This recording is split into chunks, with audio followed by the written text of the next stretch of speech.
Fraktionsführer der Fraktion Pro Köln herzlich willkommen heißen und möchte das Wort jetzt übergeben an unsere Fraktionsvorsitzende Judith Wolter.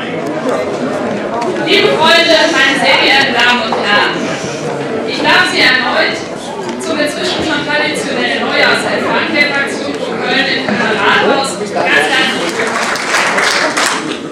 Unsere Fraktion leistet seit 2004 unbestechliche und harte Oppositionsarbeit.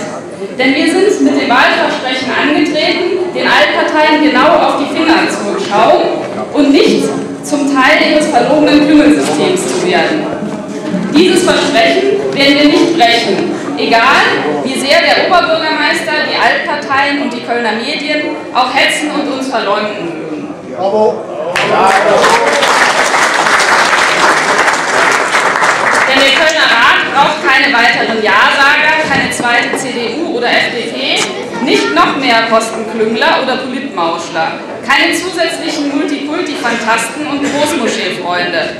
Stattdessen braucht dieser Stadtrat dringend eine ehrliche und bürgernahe Opposition, die sich nur der einheimischen Bevölkerung verpflichtet fühlt und nicht irgendwelchen Hinterzimmerseilschaften.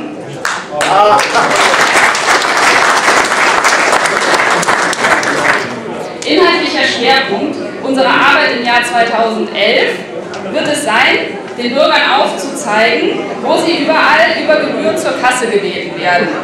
Die Stadtspitze liefert uns dafür zum Glück zahlreiche Steilvorlagen, wo sie als Bürger für Fehlentscheidungen der Politik gerade zu stehen haben. Ein Beispiel: Die Stadt Köln möchte eine Gebühr für den Winterdienst einführen. Man kann eigentlich, wenn es nicht so traurig wäre, könnte man nur lachen. Jeder, der im Dezember in Köln unterwegs war, weiß, dass es hier ohnehin so gut wie keinen Winterdienst gibt. Aber Gebühren kann man natürlich trotzdem mal erheben von den Bürgern. So sieht es leider aus in dieser Stadt. Ich bin sehr stolz und dankbar, seit nunmehr 7 Jahren in dieser Fraktion Pro Köln als Vorsitzender an verantwortlicher Stelle mitarbeiten zu können. In dieser Zeit haben wir uns zusammen mit unseren hunderten Vereinsmitgliedern von Pro Köln immer als eine Mannschaft, ja als eine große Familie verstanden.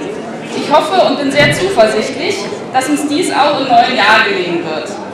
Und genau in diesem Sinne wünsche ich der heutigen Veranstaltung einen guten Verlauf und Ihnen allen einige schöne und interessante Stunden im Kreise politisch Gleichgesinnter.